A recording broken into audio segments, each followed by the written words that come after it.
जय महाराष्ट्र। मी पूनम भोसले, माझ्या YouTube चॅनलवरती तुमचं पुन्हा एकदा मनापासून नव्याने स्वागत आहे। तर आजचा व्हिडिओ काय असणार आहे हे तर तुम्ही थंबनेलवरून ओळखलेलंच आहे। तर आज खूप छान रेसिपी घेऊन आलेली आहे आणि ते पण अस्सल गावरान झणझणीत चिकन, ते पण पूर्ण गावाकडच्या पद्धतीने। आणि ऑफकोर्स गावाकडचे चिकन वगैरे नॉनव्हेज खायला कुणाला नाही आवडत, खूप छान असतं। आणि मला पण चिकन बनवायला नॉनव्हेज बनवायला खूप आवडतं आणि येतं पण बऱ्यापैकी। तर आता आपण रेसिपी बनवायला घेऊया आणि ही रेसिपी, हा व्हिडिओ पूर्ण लास्ट पर्यंत बघा, तुम्हाला खरंच खूप आवडेल पण। आणि हा व्हिडिओ पाहिल्यानंतर तुमच्या कोणाच्याही तोंडाला पाणी आल्याशिवाय राहणार नाही। आणि ज्यांच्या तोंडाला पाणी आलं त्यांनी मला प्लीज कमेंट बॉक्स मध्ये कमेंट करायला विसरू नका। तर चला हा व्हिडिओ लास्ट पर्यंत कंटिन्यू करा। हे चिकन घेतलं आहे 1.5 किलो आणि ह्याच्यामध्ये एक लिंबू पिळला आहे मस्त आणि 4 ते 5 वेळा पाण्याने स्वच्छ धुवून घेतलेला आहे। त्याच्यानंतर हा लसूण घेतला आहे, जो एक कुडी असतो तो पूर्ण सेट सोलून घेतलाय। त्यानंतर हा टोमॅटो बारीक चिरून घेतलेला आहे। त्यानंतर हा कोथिंबीर आहे, जे तुम्हाला पाहिजे तसंच, ज्यांना जसा कोथिंबीर आवडतं तसं घ्या आणि तो मस्त बारीक चिरून घेतला आहे। त्यानंतर हा खडा मसाला घेतला आहे आणि त्यामध्ये 1 चम्मच जिरा आहे, ते गरम मस्त भाजून घेतला आहे तव्यावरती। त्यानंतर हा 1 चम्मच लाल मिरची पावडर आहे। त्यानंतर 1 चम्मच हळद घेतली आहे। त्यानंतर हा धना पावडर घेतली आहे 1 चम्मच। त्यानंतर हा एव्हरेस्ट थोडासा अर्धा चम्मच घेतलाय। त्यानंतर चवीनुसार नमक। त्यानंतर घेतले आपण अर्धी वाटी दही, ते मॅरिनेट करायला लागणार आहे ऑफकोर्स। आणि हा खडा मसाला घेतलेला आहे थोडासा, ते पण आपल्याला रस्सा बनवण्यासाठी मस्त तडका देण्यासाठी हा लागणार आहे। त्यानंतर घेतलाय 1 लिंबू घेतलाय अर्धा चिरून, अर्धे 2 भाग केलेले आहेत।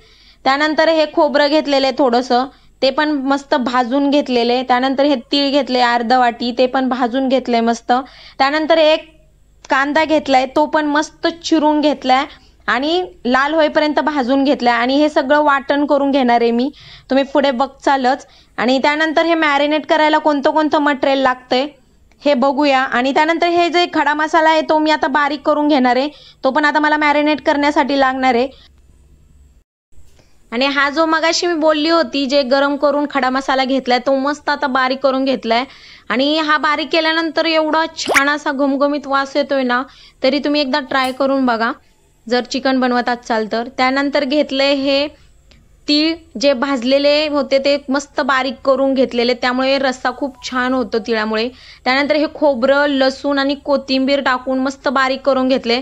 त्यानंतर ह्यातला अर्धा थोडासा भाग आहे खोबऱ्याचा, तो मी आता मॅरिनेट करायला पण त्यानंतर घेणार आहे, तुम्ही बघचालच। त्यानंतर हे खोबरं आहे, त्यामध्ये थोडंसं पाणी टाकून थोडीशी पेस्ट केले, त्यामुळे ते मिक्सरला बारीक होणार नाही, त्यामुळे थोडंसं पाणी टाकले। आणि त्यानंतर मॅरिनेट करायला घेऊया। आणि कोणतं साहित्य लागतं मॅरिनेट करायला बघत राहा तुम्ही। चला मॅरिनेट करायला घेऊया। मी मॅरिनेट करायला घेते आता मॅरिनेट करायला कोणतं मटेरियल लागतं ते तुम्ही बघा। आता मी मॅरिनेट करायला घेते। त्यानंतर आता मी 1 चम्मच हळद टाकते, जे आपण घेतली होती। त्यानंतर टाकते लाल मिरची पावडर 1 चम्मच। त्यानंतर धना पावडर टाकून घेते आणि जो खडा मसाला आपण बारीक केला होता तो टाकून घेते मस्त सगळा। त्यानंतर घेते एव्हरेस्ट मसाला, त्यानंतर चवीनुसार नमक आणि दही घेते, जे अर्धा वाटी घेतलं होतं ते टाकून घेऊया। आणि त्यातलं पण थोडं टाकायचं। आणि त्यानंतर अर्धा लिंबू पिळून घेऊया मस्त, कारण दही असल्यामुळे लिंबूपणा जास्त लागत नाही आपल्याला।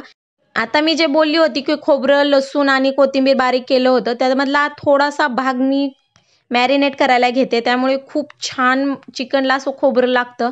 आणि आता मी मॅरिनेट करून घेते मस्त 10 मिनिटं। आणि जास्त मॅरिनेट, सगळं मटेरियल व्यवस्थित चिकनला लागलं पाहिजे, त्याशिवाय मॅरिनेट व्यवस्थित होत नाही। त्यामुळे काळजी घ्या की जेव्हा मटेरियल टाकचाल तेव्हा मस्त 10 मिनिट तरी मॅरिनेट करा, व्यवस्थित सगळं लागलं पाहिजे असं हलवा। आणि मॅरिनेट करायला कमीत कमी 10 ते 15 मिनिट ठेवा। जर तुम्हाला वेळ नसेल तर ॲटलिस्ट 5 मिनिट तरी ठेवा मॅरिनेट करायला। आणि आता आपण मस्त चिकन शिजायला टाकायला घेऊया। आणि आता मी गॅस पेटवला, त्यानंतर कढई पण ठेवली आहे आणि कढई थोडीशी गरम होऊ देऊया। आणि त्यानंतरच मग तेल टाकायचं, कारण मी ह्या कढईमध्ये तर का बनवते तर ह्या दुसऱ्या कढईपेक्षा मला ह्या कढईमध्ये बनवायला जास्त आवडतं, कारण ह्यामध्ये चिकन खूप छान बनतं। तर ह्याच्यामध्ये मी तेल टाकते। तेल तुम्हाला जसं तुम्ही खाता तसं टाका, कारण मी माझ्या पद्धतीने तेल टाकते। त्यामुळे आता तेल टाकून घेते आणि तेल गरम होऊ देते, तोपर्यंत वाट बघते। आणि हे तेल मस्त गरम झालेलं आहे, त्यानंतर मी ही चिकन टाकून घेते आता मस्त। आणि हे सगळं चिकन टाकून घेते आणि आता मस्त हलवून घ्यायचं, फ्राय होऊ द्यायचं. आणि हे चिकन मी फक्त तेलामध्ये बनवणार आहे, थोडंही न पाणी टाकता, कारण तेल पण जास्त नाही टाकलेलं हे तुम्ही पण बघू शकता. आणि ह्याच्यामध्ये जे दही टाकले ना, दह्याने खूप छान पाणी सुटतं आणि त्या पाण्यानेच मस्त चिकन शिजतं आणि तुम्ही बघू शकता. आणि हे थोडंसं आता मी फ्राय करते आणि नंतर वरून थोडंसं ताट झाकून घ्यायचं, कारण त्यानंतर खूप छान पाणी सुटतं झाकून ठेवल्यानंतर. आणि हे चिकन आत्ताच किती छान दिसते बघा. आणि आता मी ताट झाकून घेते आणि मस्त त्याच्यावरती आहे ना पाणी टाकून घ्यायचं. त्या पाण्याने मस्त खाली चिकन वाफलतं, हे सगळ्यांनाच माहिती आहे. आणि हे पाणी टाकून घेते मी मस्त आणि वाफलायला ठेवते आणि पाणी आतमध्ये थोडंही नाही. आणि आता 10 मिनिटं झालेले आहेत. एकदा आपण चिकन बघून घेऊया. आणि हे बघा, मी पाणी ह्या ताटामधलं अजिबात टाकणार नाहीये, कारण पाणी टाकलं की चिकन छान होत नाहीये. तेलामध्ये आणि दह्यामध्ये जेवढं शिजेल तेवढं खूप छान शिजतं. आणि मी ॲटलिस्ट 10 मिनिटं तरी ओपन करत नाही. आता 10 ते 12 मिनिटं झाली असतील. मी थोडं पण ताट ओपन केलं नव्हतं, तरी पण हे बघा चिकन किती छान शिजलेलं दिसतंय तुम्हाला. आणि पाणी तर किती छान सुटलंय. आणि दह्यामुळे खरंच खूप पाणी छान सुटतं. एकदा तुम्ही ट्राय तरी करून बघा, खूप छान बनतं. आणि पाणी टाकलं की खूप चिकन सरबट होतं असं मला तरी वाटतं, कारण टेस्टीमध्ये समजतं लगेच. आणि हे आता मस्त थोडंसं कच्चं दिसतंय, तर परत एकदा झाकून घेऊया आणि परत एक ॲटलिस्ट 5 मिनिटं वेट करूया, जास्त वेट नाही करायचा.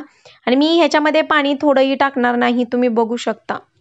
आणि आता परत 5 मिनिटं झालेत, मी ओपन करून बघते आणि तुम्ही बघू शकता चिकन मस्त शिजलेलं दिसते आणि वास तर खूप छान येतोय.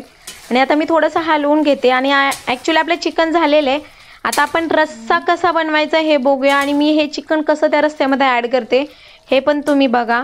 आणि चला रस्सा बनवायला घेऊया. आणि मी आता दुसरी कढई घेतलेली आहे आणि त्यामध्ये पण हे तेल टाकते.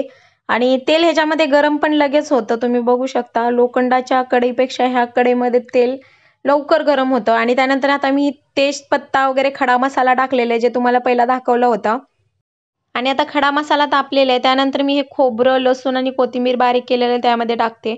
आणि गॅस थोडासा स्लो करा, कारण माझ्याकडून थोडं फास्ट झालं, थोडंसं करपायला चालू झालं होतं. त्यानंतर मी गॅस थोडासा कमी केला आणि आता थोडंसं हे खोबरं फ्राय करून घेते. आणि हे खोबरं असं आहे ना, आपण आधी भाजून घेतल्यामुळे त्यामुळे जास्त भाजायची गरज नाही लागत. आणि यानंतर हे मी कांदा टाकलेला आहे, जो बारीक केलेली तुम्ही बघू शकता, खूप छान असं भाजलेलं आहे. आणि त्याच्यानंतर आता हे टोमॅटो बारीक चिरलेलं टाकून घ्यायचं आणि हे टोमॅटो मस्त फ्राय करायचं. जोपर्यंत टोमॅटोला पाणी सुटत नाही तोपर्यंत मस्त फ्राय करून घ्यायचं. आणि थोडंसं ह्या कढईमध्ये जास्त चिकटतं, त्यामुळे जास्त चिटकू नाही द्यायचं, पण फ्राय करत राहायचं. आणि तुम्ही बघू शकता आता टोमॅटोला किती छान असं पाणी सुटलंय आणि टोमॅटो जास्त विरघळून गेले. आणि हा मसाला टाकला मी, हा गावचा घरचा मसाला टाकलेला आहे, जो मम्मीने बनवलेला आहे. ह्याने खूप छान टेस्ट येते. त्यानंतर टाकला हा मी एव्हरेस्ट मसाला. आणि त्यानंतर हे मी तीळ बारीक करून घेतलेलं होतं भाजून, ते टाकलंय. आणि आता थोडंसं फ्राय करून घ्यायचं, मस्त एकजीव करायचं सगळं. आणि हे मस्त एकजीव झाल्यानंतर आता आपण चिकन टाकून घेऊया. थोडंसं चिकन नाही टाकणार, ॲटलिस्ट चिकनमधलं थोडंसं जे पाणी असतं ते टाकून घेणार आहे. आणि हे आता मी पाणी टाकून घेते थोडंसं चटका बसण्यासाठी, आणि खूप छान होतं असं. आणि हे जे मी गरम पाणी करायला साईडला ठेवले त्यातलं एक पळी पाणी टाकून घेतले, कारण जे गरम पाणी मी साईडला करायला ठेवले ना, त्यामध्ये आपण चिकन पाण्यामध्ये बनवलेलंच नाहीये, त्यामुळे आपल्याला रस्सा बनवायचा आहे, त्यामुळे मी गरम पाणी करून घेतले. आणि ह्याच्यानंतर हा चिकन सगळं टाकून घेतलं मी. आणि आता हे सगळं हलवून घ्यायचं मस्तपैकी, एकजीव करायचं जे आपण मटेरियल टाकले आणि हे चिकन.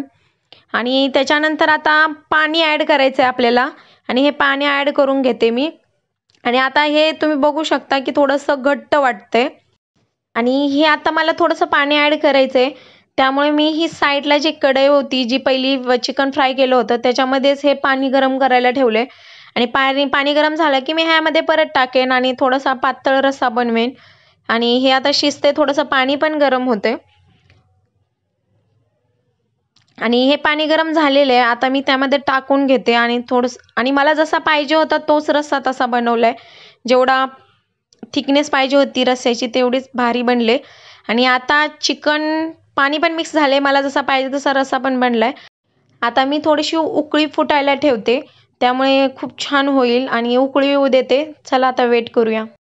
आणि हे बघू शकता तुम्ही, 5 मिनिटांनी उकळी फुटून खूप छान अशी भाजी बनलेली आहे. आता मी कोथिंबीर जे बारीक चिरून घेतलं होतं ते वरतून टाकते, कारण कोथिंबीरशिवाय भाजी चांगली लागणारच नाहीये. कोथिंबीर खूप छान दिसतं पण आणि लागतं पण चिकनच्या भाजीमध्ये. आणि ही आपली चिकनची भाजी झालेली आहे तयार. आणि ही झाली आहे आपली भाजी तयार. आणि आता आपण घेऊया आणि ताट बनवूया मस्तपैकी. आणि तुम्ही बघू शकता किती छान आले आणि कट तरी किती छान आल्या तरीवरती.